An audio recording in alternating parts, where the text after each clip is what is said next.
What's up, everyone? Welcome to the Big Ten Football Talk Podcast. I'm your host, Zach Guggenheim, and we are talking state of the Fighting Illini today. Before I get to my guest, make sure to like and subscribe wherever you get your podcast, Apple, Spotify, and of course, if you're on YouTube, hit that subscribe button. Make sure you stay tuned for all the content that we have coming down the pike. But without further ado, Ryan Evan from Keeping It Orange and Blue, how you doing? Hey, I'm doing good, Zach. Glad to be on here, and it was an honor for you to ask me. And at the end of the day, I'm excited that you asked me because that means college football's coming, and it's close. Like it's my favorite time of the year. I don't know about you, but I'm excited. I think I saw Josh Pate do the whole meme of this, saying 6 weeks left or 7 Saturdays left, and I'm like, It's getting to be that time. Yes. It's going to be that time. You are a man with many different platforms in the Illini and Big Ten community. So you write for Mike Farrell now, that's like as of a couple weeks ago. Yeah. And you host a podcast. You're part of 200 columns. Okay. How did you get involved in all of these things? And then as you share that story, tell us how we can connect to you with all of those projects. Well, let's start off with this. I was a guy that just diehard Illini fan, diehard sports nut, and I was just wanting a way to connect with people. And I jumped on Twitter when it was Twitter, about 8 years ago, and was just started posting my takes on social media. And then eventually it's a slow build, but I mean, and for you to get there, you'll get there. You will. This podcast is going to keep growing. It's more about just how consistent you are. And when you happen to be right quite a bit will help too. If you're posting takes about like a player or the team and people are like, wow, man, that guy he's making way too much sense here, and then people start following you. And then I was like, how can I, after about a year or two, I was like, you know what? I kind of know some people within the program. I'm going to start making some recruiting predictions who I think is going to, join the team. I'm going to delve into this, because I saw everybody was doing it. So then I started getting pretty good at it and getting quite a bit right. I missed some to start out, but I was getting quite a bit right. And then I decided to do that Periscope thing that X had. You could Periscope your thoughts live to people, and then they could interact with you and join. And I did a Periscope on there on my Twitter for about 3 years. It was just me talking on Sunday nights. And they all knew what was coming. They're like, Ryan's going to – people joined me on my couch. And I've made so many friends over this 8-year journey of just random people who I'm like, why did you care that I was on my couch just talking about Illinois? But, and I'm close to 8,000 now followers. Wow. And I've met hundreds of them, though, which is fun. That's really fun. At Illinois games, they'll be like, yo, it's Tom. I follow you. And I'm like, Tom, hey. I'm like, yeah, you see me, almost every week, but I never get to see you guys. So it's nice for people to tell me who you are, because you guys have been listening and seeing me for so long that, I like to know who follows me. I like faces with the accounts, because when you are tweeting at people and messaging or whatever on a board, it's literally, you can't connect with that as much as, it's nice to just hear a voice, It's nice to see a face, to say, oh, there you are. That's who I'm talking to. So that transitioned after about 3 years of that to saying, you know what, I'm going to do my own website, right? And then I had some people who like to write articles, and I was like, you know what, I'm going to delve into this. So and 200 columns came about, and then have had that here for almost 3 years, and decided, with a really good friend of mine who was a follower, Kevin Ducey, he's my co-host. I said, hey, let's do a pod instead of me talking to everybody else. How about let's do some conversation? I think I think it just meshes a little bit better.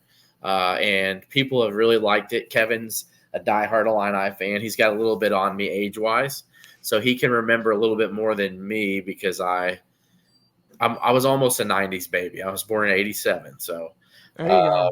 and he was born in the '70s, so he's in his mid 40s. So he's got a little bit on me. He can remember those mid to late '80s seasons that I have no idea about.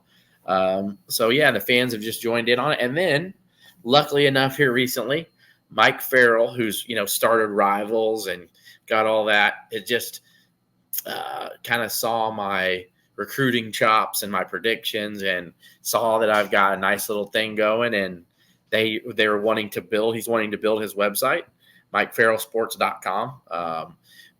Opinion articles, recruiting predictions, and we're going to be starting a podcast here soon. Whoa! To group it, it's kind of going to be like. It's kind of going to be like, around the hornish, Nice. It's going to be like a college football or just football podcast, like talk a little NFL at times, mainly focused on college football though. The draft will be discussed, just fun things from different guys from all across the country.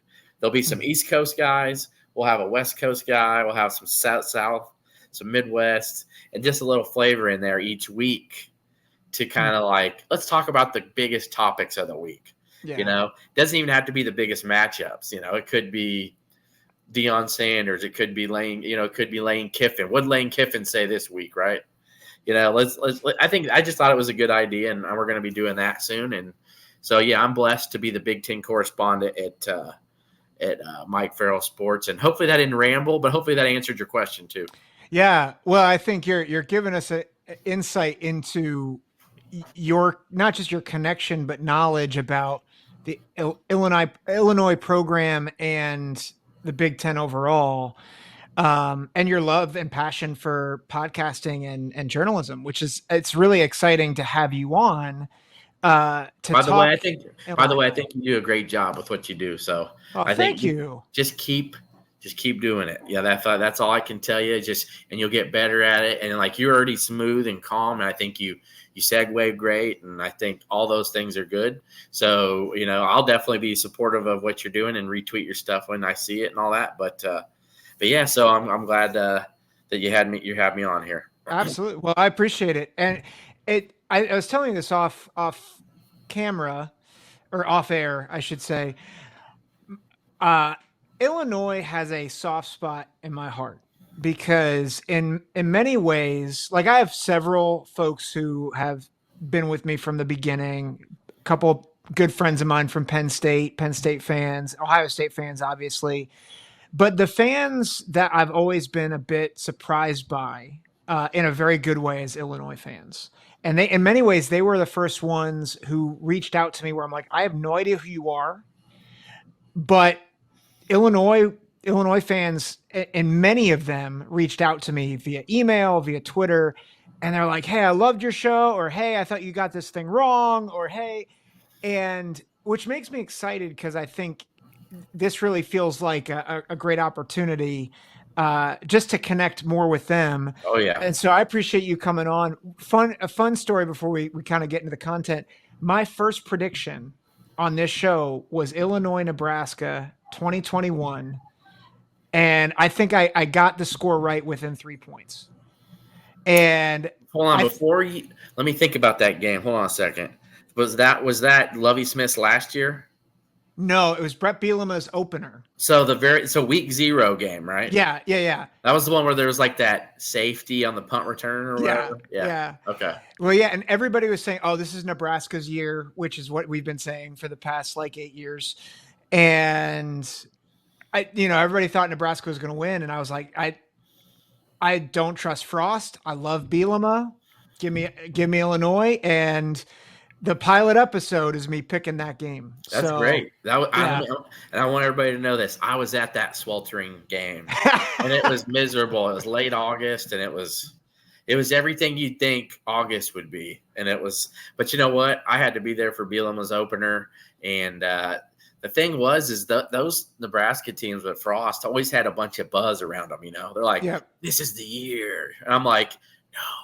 It is not. Like, no, it's not. It's not. It is not.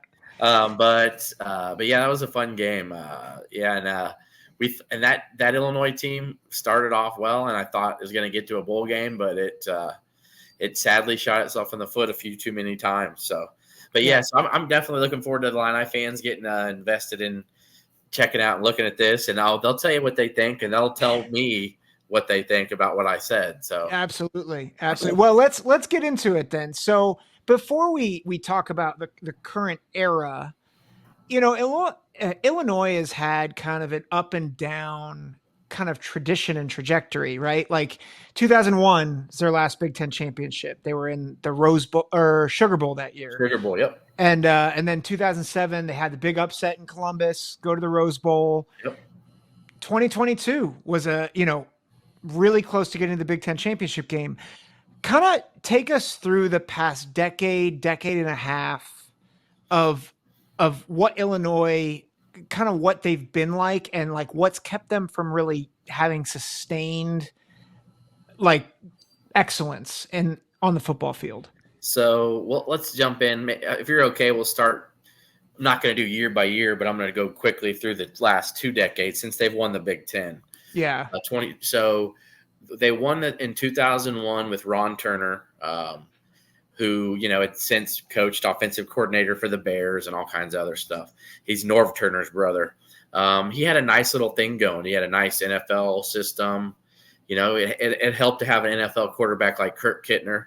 Yeah. But he was not able to recruit to that level that he got a nice little 2-3 year groove there where he was getting guys like Brandon Lloyd, so a very underrated NFL receiver, by the way. Yeah. If you go look at Brandon Lloyd's highlight tape, you'll say, oh my God, he was Odell Beckham before Odell Beckham was doing some of those crazy catches, but just had several NFL players on that year or two team that was really, was beating good teams and almost beat Ohio State in back-to-back years there. I think that was the year that Craig Krenzel, they lost in overtime to Ohio State that year. Yeah, that was the year that I nearly had a heart attack about 6 times that year. Yeah, Illinois is one of them. They escaped Purdue and then escaped Illinois in overtime. So that was kind of like the last little hurrah for him. He had 2 really bad seasons after that, and then they hired Ron Zook. Okay, very known, well recruiter. He was Florida's head coach. Mm-hmm. Never really got them over the hump. Won some 8-win seasons there at Florida, but that's nothing that Florida fans care about. You better be winning 9, 10, 11 games at Florida, or you're not going to be there very long. But eventually his recruiting started showing up. He was winning big time recruiting battles. He had like Aurelius Ben picked Illinois. He was Mike Locksley, who is Maryland's coach now, who is obviously Nick Saban's offensive coordinator at Alabama as well. He was Illinois' offensive coordinator with Ron Zook, and he brought in some really talented studs. A.J. Jenkins was a pro. He played for the Niners. They had Vontae Davis, who rest in peace. Had a big hit in the horseshoe that day. Yeah. I think he did knock his helmet off, actually. Then you got Juice Williams and Rashard Mendenhall. If you go down the list of who was really on that Illinois team, they had 10, 11 pros on that team that went to the Rose Bowl. Very, very good players. And they won 9 games that year and got to the Rose Bowl. And very unfairly to them, I think that USC team could have easily been in a national championship game. Yeah. They shouldn't have been in the Rose Bowl, but it is what it is. And they got trounced. But it was just nice for them to be there, kind of like it was the first Rose Bowl they'd been in since the 80s. And but yeah, so for me, I was like 20 when that happened. It was just something I had never thought would exist. So I was like, okay, let's channel this into let's just get to bowl games every year, and then we'll. Yep. And in Ron Zook's credit, I will say this: he got fired 2 years after the Rose Bowl. And they did go to back. They went to 3 straight bowl games with Ron Zook. Hasn't happened since. He got fired because they started out 6-0, and they played Ohio State with Braxton Miller as a freshman. And do you remember it was Luke Fickell was the interim coach that year. Illinois and Ohio State played in Champaign. Both were top 15 teams in 2011. So Penn State got the better. Ohio State got the better of them that day. And Illinois went on a slide and lost the final 6 games of the year. And Ron Zook got the boot because he lost 6 games in a row. They started out 6-0, and they ended up 6-6, and ended up winning the Kraft Fight Hunger Bowl, beat UCLA, and defensive coordinator Vic Koenig was the interim coach. And so they ended up 7-6 that year. But the year before that, though, they beat Robert Griffin III's Baylor team in the Texas Bowl. I remember that game. And they won 7 games that year, too. And how quickly people forget. They had Mikel LaShore on that team, who was a Lion. He was a second-round pick for the Detroit Lions. A bunch of other really good players who ended up being pros. Some good offensive linemen, mainly. So then after that, they hired. I'm sorry, but nobody was really fond of Tim Beckman. The Tim Beckman, it was Matt Campbell. It wasn't. It was really Matt Campbell's offense at Toledo. It wasn't Tim Beckman, but of course they hired Tim Beckman. And I will say this though, as much as people crap on Tim Beckman, he was getting the program back. He got him back to a bowl game the year he got fired. They won 2 games his first year, 4 games his second year, and 6 his third year. And then those allegations that pretty much ended his career about forcing players to play while they were injured. That's a no-no. And that pretty much cost him his career. And then Illinois inserts Josh Whitman, who has been a savior for the program. He has hired since, Brad Underwood. Now their basketball program's rolling. But he needed to make a big splash, really, to get revenue incoming. And while Lovie Smith was a failure as a coach for winning, he was not a failure in getting the money to flow into the program, which I think a lot of people don't really think about. But Illinois has a top 15 or 20 football facility. The Smith Center is amazing. And for Ohio State fans, I think you guys would even give major props to it. A lot of recruits come to it, and they are comparing it to, SEC programs. It's really good, and it's been an asset. And Lovie Smith's name is really what helped that get built because, he still has – Bears fans love him. And the Bears really hadn't been much since Lovie left, He got fired on a 10-6 season, and they've had trouble winning 10 games since he got fired. And so that name alone helped reboost finances into the program. So Josh Whitman, after he lost, I think the COVID year was his final year. Then he got them to 1 bowl game. I think it was his 4th season. And he had a bunch of NFL talent. I mean, you would expect that. Like, the man knows talent. He got a bunch of really good defensive talent to come in there eventually. And that showed its head as we transition into Brett Bielema's tenure, who's ended up having, 3 or 4 defensive players drafted last year. And then this past year, Illinois had 3 more players drafted, in the top 3 in the first 3 rounds.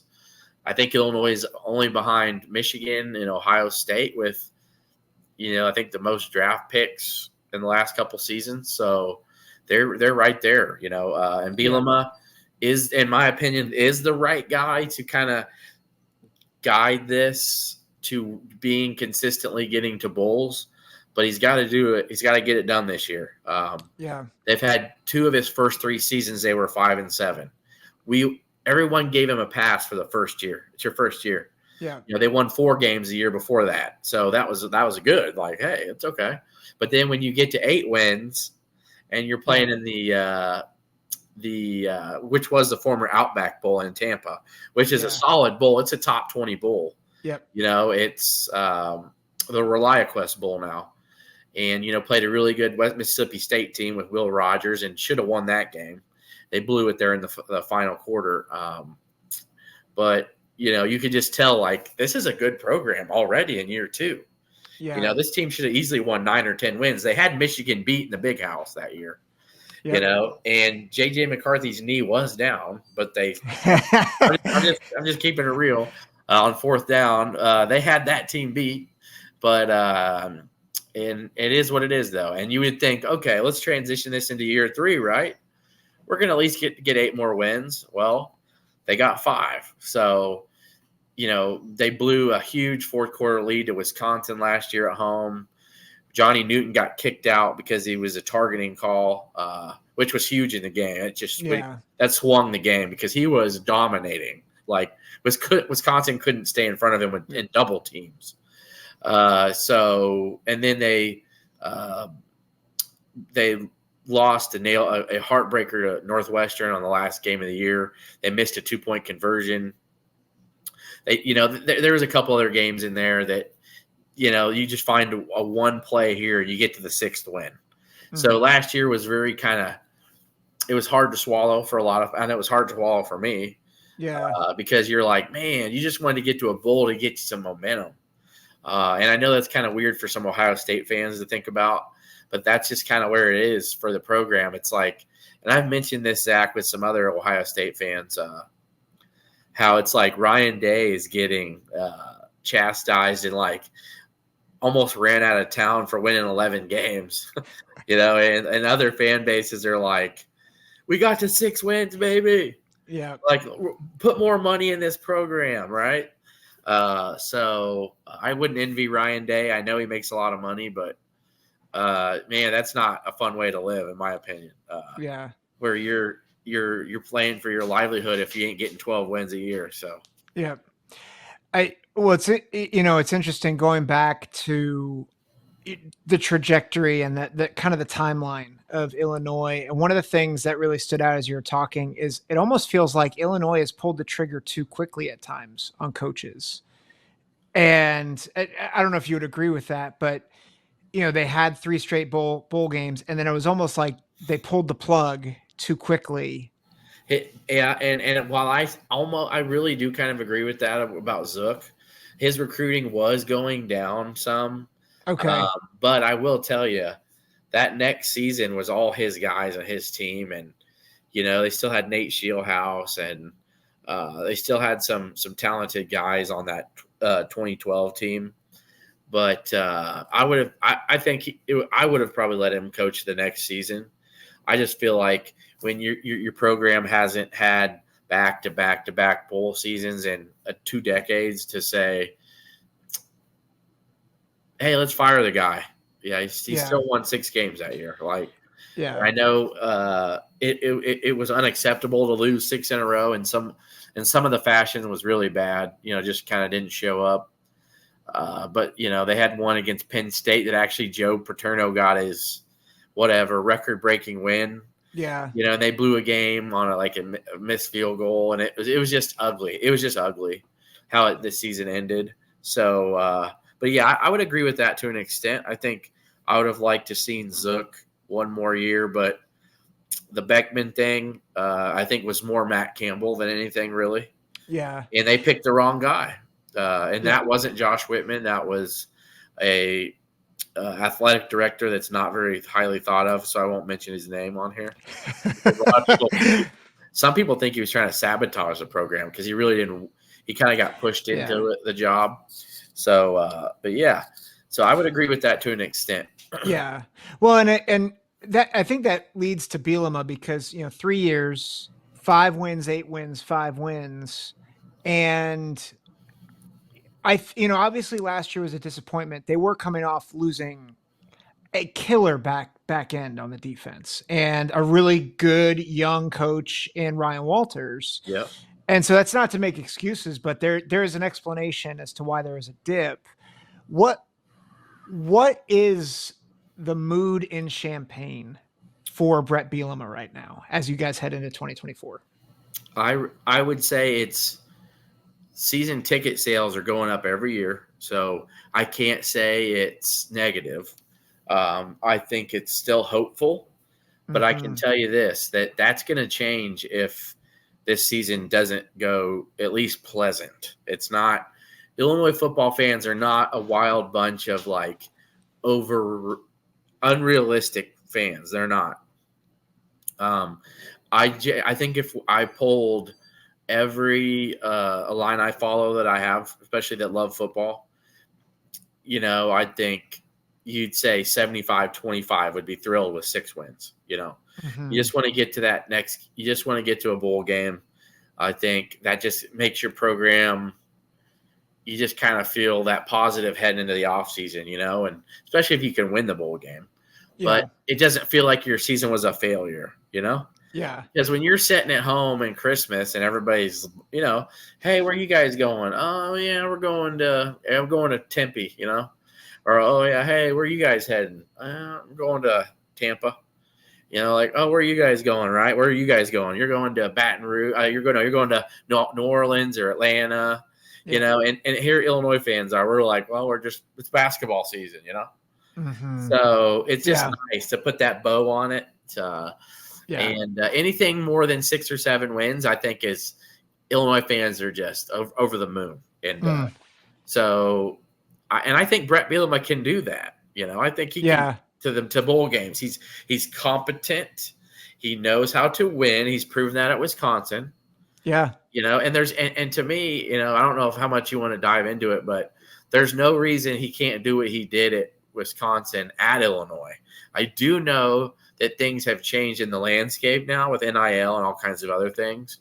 But the fact he was able to get a Russell Wilson and, J.J. Watt and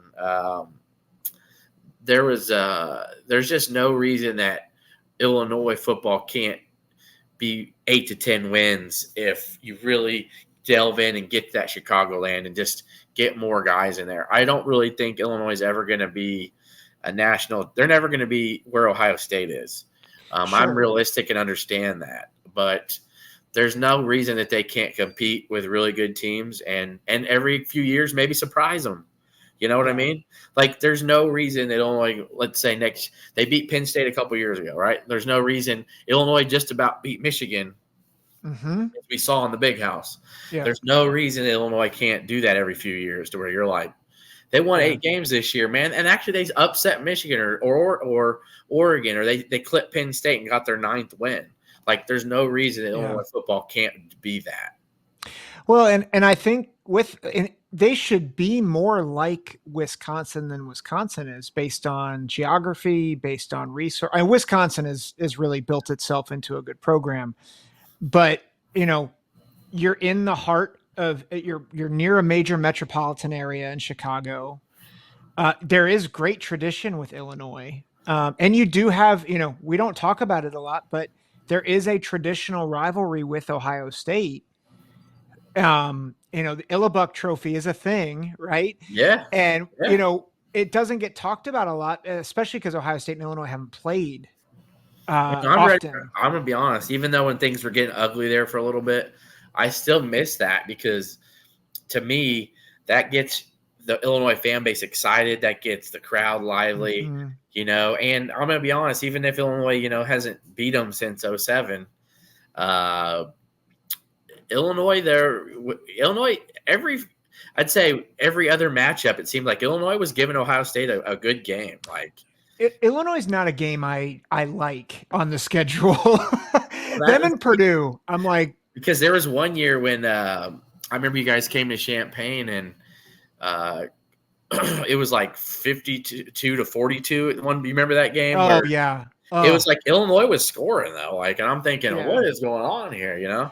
Like, couldn't stop you guys, but your defense couldn't stop Illinois. And I'm like, for some reason, they just always play up to it. It's like they look forward to it. They're like, oh, this is going to be our Super Bowl, baby. We're going to do it. Yeah, It was. I think it's 2013. It was the year that Ohio State almost got. They lost to Michigan State in the Big Ten championship game, but I remember very clearly because Braxton Miller and Carlos Hyde were just running all over, and then it's like, oh, this is going to be a walk in the park, and all of a sudden it was like, what's the score? I think it was 60-35 or something like that. So crazy. 242. It was actually 45-35 at one point. Yeah. Yep. Yeah. And there's some weird Hyde went off and scored 2 straight touchdowns. a couple big crazy runs in the last like 5 minutes of the game. Yeah. It was the score was not as like it was not as close as the game actually was, which Yeah. was insane. And yeah, so real quick, what would you say? What record gets Brett Bielema fired this year? Whew. Anything under? Oh man, that's a good question. I think if he gets to 5 wins again, no, but it's hot seat next year. Yeah. I think anything under 4. Okay. Yeah, so I think if he gets to 4 wins this year, like he's not going to get fired, but there's 100% guarantee the next year is you either get to a bowl game or it's over, because at that point, that's year 5, right? He's at year 4. Yeah. You can't be in year 5 and say I've only been to 1 bowl game. Yeah. And then how are you trending though, right? Like were your first couple years bad and then the last 2 have been good and you got to a bowl game? That's going up, right? Or is it I started here, I went here, and now I'm doing this? Yeah. That's a great. So yeah, it's like, has he reached a plateau and is he coming down? Yeah. So to me, anything at 4, if he's 4, he'll be back, but it'll be uneasy. Uneasy. Anything at 3, I think it's where fans would say, "What's going on here?" Like the trajectory of this program is not what we were hoping, because that's obviously clearly a big dip, and there's enough talent with this team if you look at that schedule, I mean, to be honest with you, they could sleepwalk through a couple of them and get 2 wins. You know what I mean? Like Central Michigan's not good. Eastern Illinois, a nice FCS program, but I'm going to leave it there. It's not North Dakota State. Mm-hmm. You know what I'm saying? Like this isn't a team that has the tools to beat you. It's just not. And that's 2 wins there. So I'm saying anything under 4 means you won 1 of 6 toss-up games, because after that, there's a bunch of toss-up games. Yeah. And I know you might want to get into the schedule a little bit, but Kansas is a big one. Yeah. We'll talk about that in a minute. But before we do that, you talked about the talent. A guy that I really liked, and I think he's maybe one of the more underrated quarterbacks in the Big Ten, is Luke Altmyer. He's inconsistent at times, but I felt like run, pass. I remember watching him. I'm like, this guy can play. Where does he need to improve for the Illini to be successful? I think he just needs to be smarter on not trying to force something if it's not there. Some of his big interceptions last year, especially against Penn State, he was forcing stuff into double coverage and trying to make a play, not trying to take a sack. And I can understand that. That was really his first year as a starter. Mm-hmm. Think about this too. He got beat out by Jackson Dart the year before at Ole Miss. He was still 19, 20 years old, hadn't actually had a full season of games. I think it was only his 4th game he started. Yeah.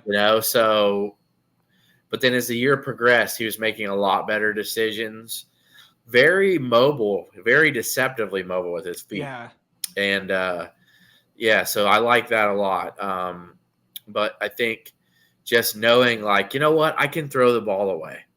Mm-hmm. It's okay to throw the ball away. I know instead of trying to force this throw that's kind of in double coverage and that window's really tight, just get rid of it, throw it out of bounds. And let's try to pick it up on 3rd and 7, That's really the biggest one for me. Yeah, so he's got to be less Brett Favre. Yes, and more, less hero. Yeah. More. I'm trying to think who's more of a conservative, I'm okay with the check down. Yeah, JT Barrett was the first guy that came to mind. Okay, there we go. I'm like, I can dig it. Yeah, I can dig it. Yeah. Well, and I think with that too, if he learns to not play hero ball, but he's got really good speed, and at his side, stay healthy and throw the ball away when you need to. And it sounds like that may have won them a couple games last year. Yeah. I'm trying to and what I mean by talent, I want everybody to know this too. Like Illinois went into Maryland last year and beat them. Yep. And this was a Maryland team that, if you guys remember, was giving Ohio State all they wanted in the horseshoe. So yep. It was the same team. It was the week after that game. Yep. Illinois went into College Park and beat them. Yep. And it wasn't like, oh, they got lucky. Like, you look at the yards against each other.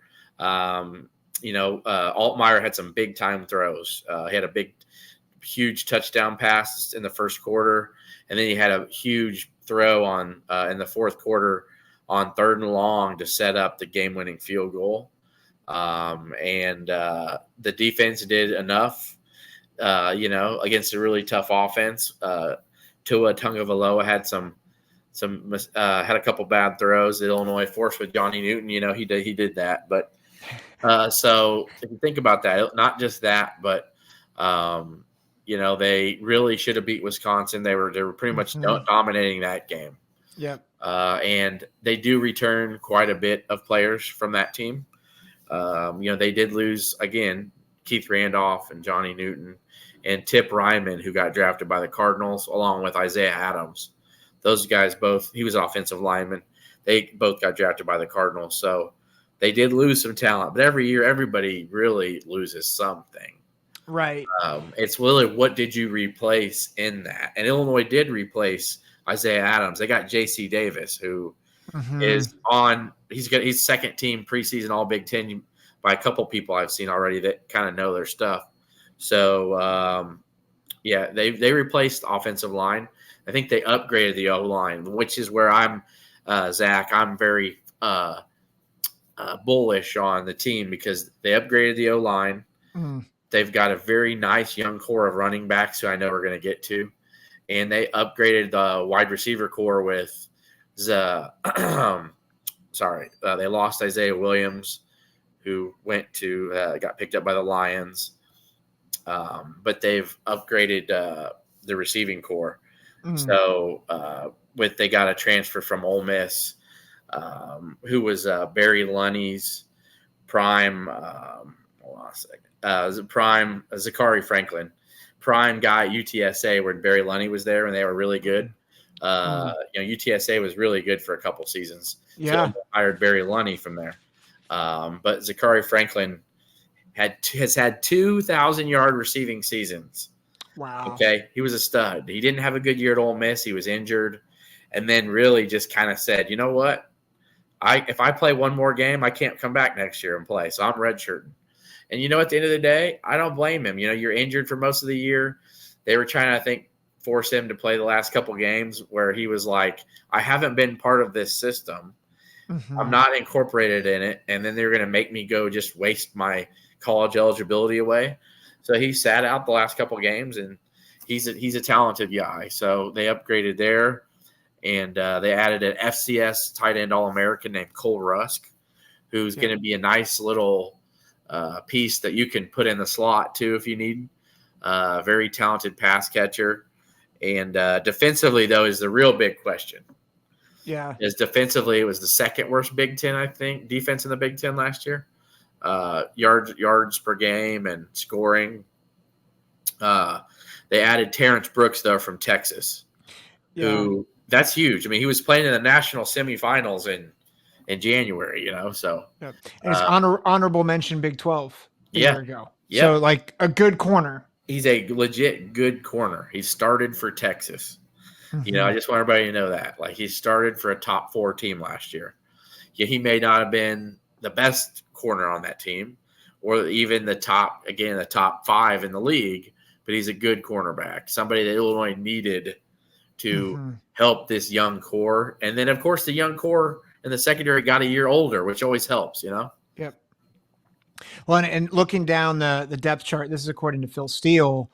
I mean, it's junior, senior. I mean, the only sophomore he has listed in the starting lineup on defense is Alex Bray, a sophomore. Okay. But you got Dennis Briggs, senior, Tara Edwards. How are you feeling about them replacing Randolph and Newton? I think Dennis Briggs is a huge addition because the man's got tons of experience at FSU. And I think he's got a lot to play for because he was just a rotational player there. When you got ballers and beasts and madmen that are getting drafted along the lines of where Newton, is, FSU has just a supreme talent on that D line. But the fact he's fitting in there, and then he's going to come be a guy at Illinois. He can be a guy. Mm-hmm. You can just, with it's your last hurrah, come help this group. Come be a dude who can mentor, who can make plays. But really, it's how Illinois defense is going to go where Seth Coleman and Gabe Jacobs take them. Okay. Mm.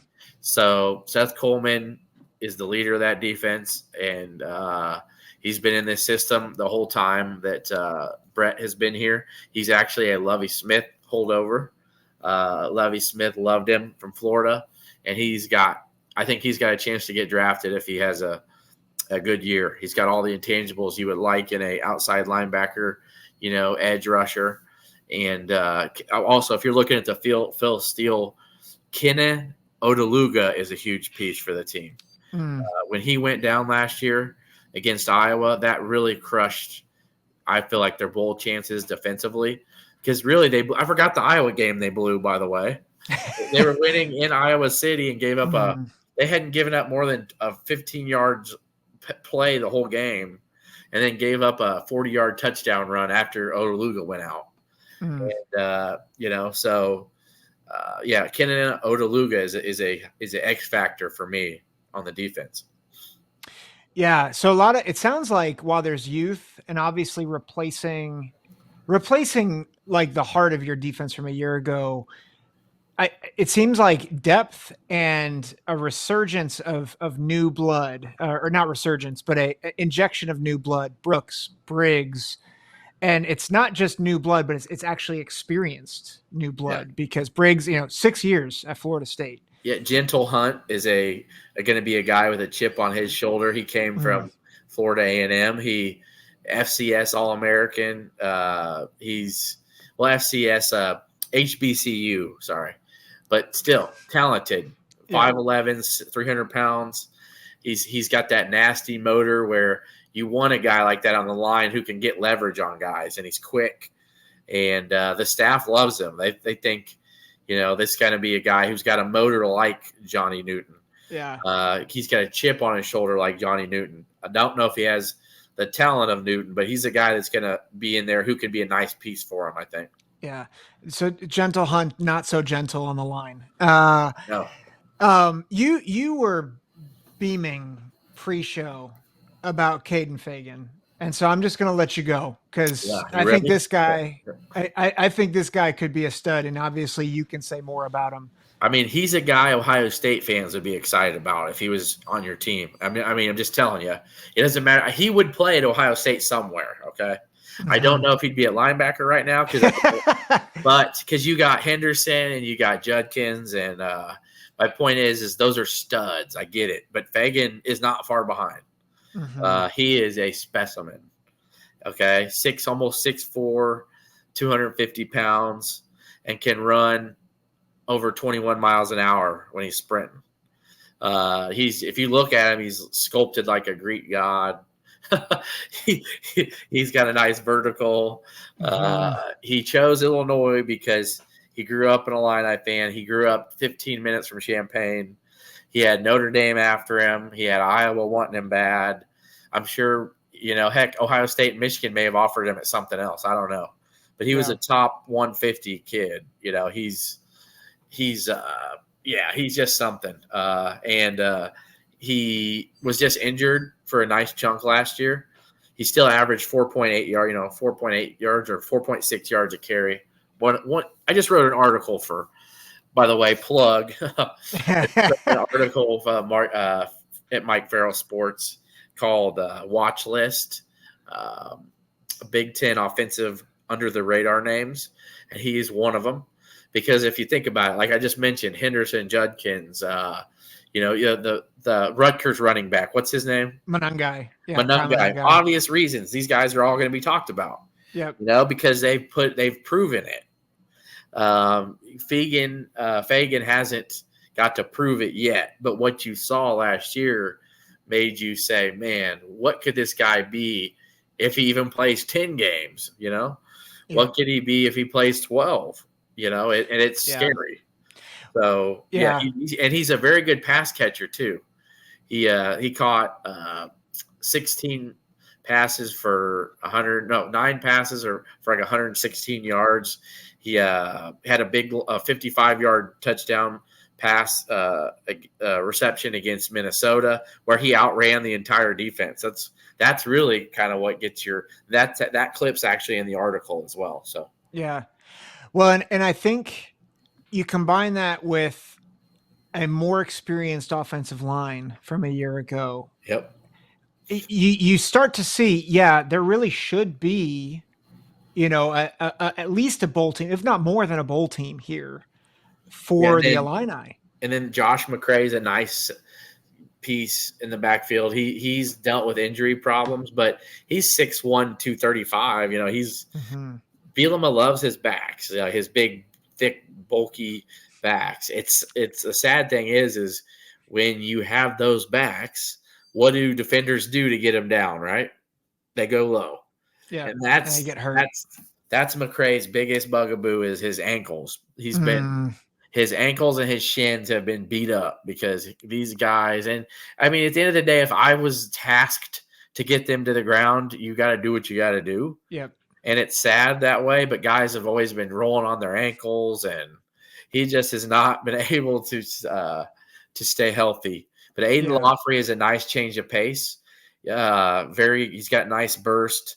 He's coming into his own now. I think he's fully ready to be a guy that can be an every down back if you need it.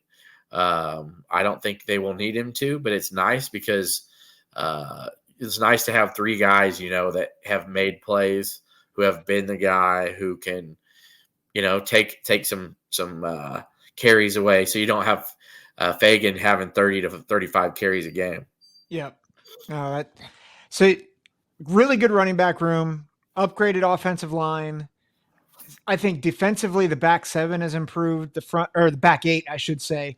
The front line, question marks, but it seems like defensive line is probably the biggest question mark, I think, right now. Just depth. The talent, though, the first 3 or 4 are nice, But we all know somebody's going to go down at some point. Yeah. And then it's like, then how's your depth when you got 2 really good guys, right? Yeah.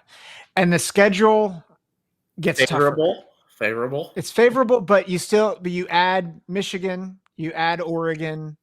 Rutgers is no slouch anymore. To me, to get to a bowl game, Illinois just needs to split one of the last 2, which is doable. Yeah, at Rutgers, at Northwestern. Let's go through, because you mentioned before that Kansas game is important.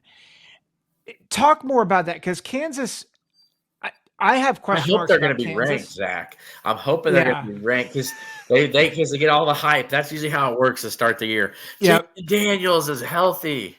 It's like, okay, all right. Is he gonna be healthy? Is he gonna play? Illinois' luck last year. This is how it was. I was saying Illinois' luck. The dude played like 2 games, and Illinois was one of them. And it's like, and then after that, then he's like, oh, I can't hack it. Oh, my back, I just can't play. But like, then it come to find out his back was like that against Illinois. He just decided to play, and then it's like, and that was just enough to win, and it's, but I can tell you, this is one thing about Brett Bielema. If you go look at his track record at Wisconsin, at Arkansas, when they do these matchups, when they do these, you always have to do 2 games set with somebody. Right. Whenever he's lost the first game, and that first team kind of runs it up on them, like they were down by like 28 in the first half. They ended up losing by 11, but that's just because Altmyer went nuts in the second half and had like a 70-yard touchdown run, and they just started playing like they were actually ready to play because they didn't show up the first half. So he takes that stuff personal. Yeah. And then usually in the next matchup, Illinois is ready to roll, and they don't forget, and he doesn't forget. And he might even try to run it up himself if they get a chance. He takes it personal. I don't know if he'll run it up because Kansas is going to be a good team, and their head coach and him are very close. Yeah. From his time at UW Whitewater when Bielema was at Wisconsin, he was winning all these national championships, at Division III, and they would use Wisconsin's facilities, and Lance Leipold. And he said, Lance didn't want to use his facilities. He didn't want to ask. He didn't want to bother him. And Brett was like, yes, you guys can use our facilities. Like, just ask. They have a good relationship. So I don't think it's bitter or ugly, but he won't forget that they were up on him by 28 at half. So yeah, it's not bitter, but we're gonna come for you. Yeah, like we remember. Like a reason why I have us, and I have us. I have Illinois beating Purdue this year is because they ran it up on Illinois last year. That was Ryan Walters, and that was some of his former staff is on that team with Walters. Yeah, and you kind of embarrassed them, and like I said, it won't forget that. And, they could have took the gas off, but they didn't. They kept running it, and Illinois was putting their second and third stringers in, and they still had Hudson Card slinging it around. And it was like, I'm telling you, Illinois is not going to forget that. Yeah. So that's coming back to Champaign this year, and that's going to be a game Illinois needs to win to get to a bowl game. So I think those are just two games that I think this team's going to be up and ready for that night game against Kansas. Well, I hope they're ranked. Yeah. Because that's like getting the crowd more into it. There's a lot at stake there. You're going to be a primetime game. I think it's on FS1. So, it'll be good. It'll be a fun atmosphere. Going to that Purdue game, as watching and in the live chat for Boiler Express episode, who's also a College Huddle member, and I think Altmyer Hudson Card is maybe one of the more underrated quarterback battles that I'm really excited to watch. Yeah, I'm glad you're kind of putting some respect with Luke. I think I've seen some people putting him in the middle of the pack. That's where he belongs. I think you got to think about this. He really had a nice end of the year. His numbers would have been way better, but he got injured, and then John Paddock did his thing. He played so well. He's now going to be like the practice squad Falcons quarterback. That's crazy. A dude who was Ball State. He started 1 year at Ball State and had a family tie to the Illinois program. So they brought him in to push Altmyer. Hey, this dude's good enough. He could be the starting quarterback if you're not on your stuff, So just do what you can do, and you're going to be the guy. Well, he did all year, and then he got hurt, and then Paddock time showed up and went for a couple 500-yard games. Went for straight off the bench, 3 dimes to beat Minnesota, a 50-yard touchdown pass to Isaiah Williams over Tyler. Insane. With 10 seconds left. Oh, it's just nuts. It was just I just couldn't even believe it. Almost got them to a bowl game. They lost in a heartbreaker to Northwestern in the senior night, but yeah. So Altmyer is a good quarterback. If you look at his numbers, let's say he didn't get injured and he played at Iowa, against Indiana, and against Northwestern. He's probably at 2,500 yards. Yeah. So it is what it is, but that's okay. Yeah. People can sleep on him. It's all right. I mean, at the end of the day, that's not going to dictate what he does out there. Yeah. Well, and his running ability, it's those dual threat guys, and I'm just, going back to the schedule, there's a number of games on here that I would say, Penn State's probably going to be favored by double digits. Oregon might be favored by, Oregon will definitely be favored by double digits. There's 3 games on that schedule, and we can look at them each one that I feel like they're going to be a heavy underdog. 3 games. Yeah. And there's one more that, Kansas, I think that they'll be a little bit of an under, but it's at home. Again, there's a lot there. Yeah. I will not expect Illinois to go into Alton and beat Oregon. I'm not expecting a win in Happy Valley. But I can tell you this, against Michigan, they're going to give them hell at home. I mean, Yeah. that's not an easy contest. And Illinois actually, in the Harbaugh era, has really played Michigan very well. Yeah. They've only played 2 or 3 times in both games. Illinois was either winning in the second half or only down by a touchdown. So, Yep. Well, and even, I mean, you're at Penn State, but and I said, like, I think Penn State could go either way. Like, I think and if who knows Drew how good Aller, yeah. if Drew Aller improves, then they could be a playoff team. If he doesn't, like, Penn State's susceptible. Nebraska, if Dylan Raiola has a bad game, he's a freshman. True. So that's why there's so many that's why I said there's a bunch of toss-ups, Yeah. So, like, it's not to say, like, so let me ask this because you said the successful season is bowl game. Yeah. What's the ceiling? I think 8 wins as a ceiling. I want to say 9, but that means you got to beat Nebraska and beat Kansas, and then win all those other toss-up games, and then you can't lose to Rutgers. But again, I don't think that's realistic to just say all those. I think 8. I think, let's say you get Kansas, right, which I think is doable. Yep. And let's say, okay, you lose to let's say Dylan Raiola. Let's say Illinois starts 4-0, which I think could happen. Mm-hmm. I really do, because that game in Lincoln's not going to be easy. But again, that's going to be really that's going to be a big test for Raiola. I know they play Colorado, but that's not a Big Ten game. They're just totally different. Yeah. These are teams that know each other well. Like Bielema this will be Bielema's second year now against Rule's teams. They know the personnel very well.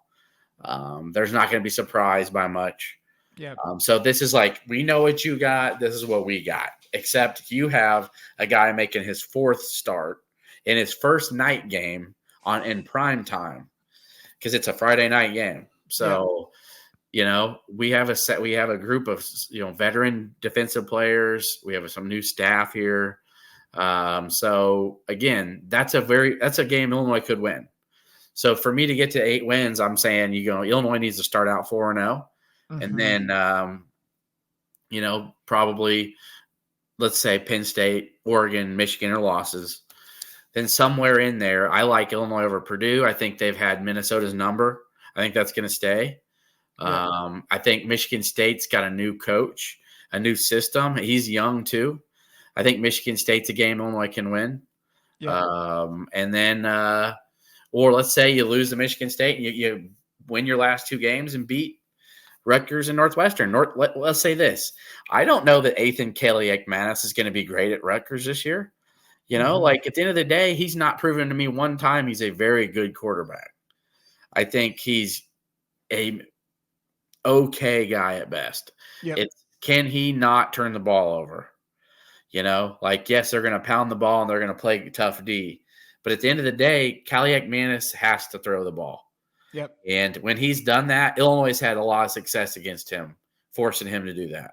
Yeah. So to me, those last 2 games, again, are winnable games. The Rutgers is always going to be an ugly slugfest. You know what I mean? Like, it's a rock fight. Yeah. And the Northwestern games at Wrigley Field, where Illinois fans are going to outnumber Northwestern fans. So I feel like 6 to 8 in there is very probable. Yeah. I think one of the fun things about this season, I did my first run through of, I have the grid of all the games and who's going to win what. And I did my rough draft and I'm like, I got to do at least one more, probably at least 2 more, because, and I think you're highlighting this, Ryan, a lot of the teams in the Big Ten have elevated, and they also have significant question marks. And like, I feel like in years past, I'm like, most teams just have question marks. And I'm like, they're like, Rutgers for a long time, it was just, oh yeah, it's another, I don't know who's going to be good for them. Michigan State the past few years, I have no idea who's going to be good for them.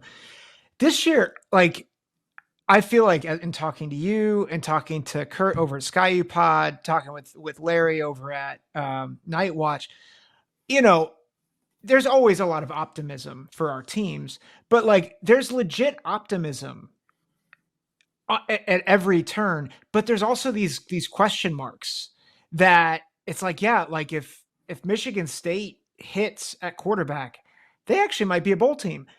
And if they don't like, and if they're young, they might be 3-9 again. Yeah. But I don't know which it's going to be. And I think that's what makes this so fascinating for you guys is I think you see the scenario where they could get to 8 wins. I think you see the scenario where they get to 6, but there's a lot of angst because you're like, yeah, like I don't know what to expect from Dylan Raiola game 4. Yeah. So it's and like, interesting. is Jalen Daniels going to be that Heisman type of guy in week 2? How is he really healthy now? Right? Yeah. So it's just it makes me excited as just a Big Ten fan. Is I don't think it's going to be. I think a lot of times, like last year, it was very clean at the top. Like, oh, it's Michigan, Ohio State, Penn State. I don't think that's what it's going to be like this year. I personally think it's going to be Oregon and Ohio State. Like, I think, it's clearly at the top too. I don't really see Michigan being. I'm gonna be honest. I don't think they're going to be a top 10 team when it's all said and done. Yeah. Well, and quarterback, like, how can we sit here and say that we know at quarterback that they're good, right? Like, that's another thing that your point is, right? Yeah. Well, and it's like Illinois could get Michigan at home and just have one of their best games ever. And this new quarterback for Michigan, let's say he got a little dinged up the week before, or the weather like has affected games in Champaign before. Against Michigan State a few years ago, the wind was so bad. Like it literally, I think there was one thing. What did before he got fired, Mel Tucker did something with the timeouts that really irked Bielema. Yeah, it was something with like the wind, and he's calling all his timeouts, for the punter because he wanted to have the wind with his punting. It's just nuts, and that dictated a game. It cost Illinois like a chance to kick a field goal or something. It was odd, and I remember it really irked Bielema. Bielema is known to be, from what I was told, the Big Ten officials hate Bielema because he holds them accountable so bad. They get scalded and chastised from the league because he reports certain plays where they mess up, and he always turns them in and says, look, and he has the week before, like, he screwed this one up on that. Look at this. It's 2 weeks in a row. He missed the same call. And like, they're like, ugh. Yeah. Where he gets them wrote up and suspended because, well, rightfully so. But last year against Wisconsin, they changed that rule now. You have to report a jersey switch before you can report in. So that's what happened. That game, touchdown, a Wisconsin lineman was wearing a jersey, a different number before the game. And then he put a new jersey on in the game, and Illinois didn't recognize it. Illinois did not recognize it. So they thought, that he wouldn't be an eligible receiver. But see, they did that on purpose so Illinois wouldn't know their personnel. And Bielema reported him for that, and now it's illegal to do. Wow. Good. Well, good on Bielema. Gosh, Bielema. There we go. He holds him accountable. Good on him. Good on him. Hey, we're running out of time here. And so I think the most important question that I could ask you, and what I ask everybody that comes on the show, if I'm going to come to a game in Champaign and I want to get some good food, like local to Champaign, where am I going? Where are you taking me? How about this? I'll give you a few names, but what is your cup of tea? Like, what is your favorite type of food? Well, so I love, honestly, what I love to do is I love to find the locals' hot spot or their local cuisine. So as I'll give you an example. I was talking with Russ over at Boiler Express, and I'm like, if I'm in Indianapolis, I got to get me a tenderloin. I don't like pork tenderloin a ton, but like that's what it is. That's what's hot. Like St. Elmo's in Indy, right? Yeah. Well, it's that fried tenderloin Okay. that it's a sandwich, and it's like the tenderloin is like out the bun, but it's like I love the local fairs. So like if I'm in California, getting what's local there.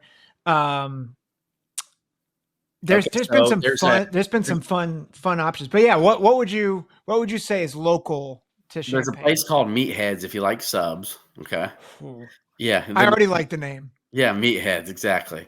You like get you a nice big old meatball or whatever type of sub you like. That's a good shop. You know, a lot of people are used to Jersey Mike's or Jimmy John's, but Meatheads is a Champaign area place to eat sandwich shop. And then